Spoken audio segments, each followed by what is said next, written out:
तुमचं पण बालपणी कशात रमायचं सगळ्यात जास्त?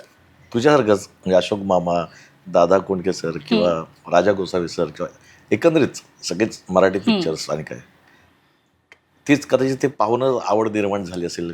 आणि माझा जन्म म्हणजे राजकमल स्टुडिओतच आमचा जन्म झाला म्हणजे परळला. हो.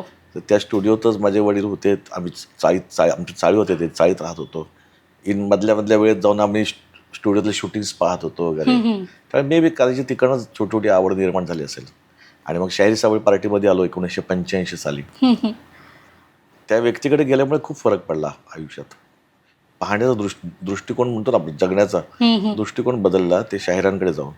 तिथे गेल्यानंतर मग त्यांची संपूर्ण फॅमिली, मग त्यांचे कार्यक्रम, लोकधाराचे कार्यक्रम, त्यांचे म्हणजे आमचेच म्हणत मी, कारण मी खूप म्हणजे माझ्या करिअरची सुरुवात तिथून झाली आहे. हे मी नशीबवान समजतो स्वतःला. ती व्यक्ती खूप मोठी होती. पद्मश्री शाहिरी सावळी खूप मोठी व्यक्ती होती.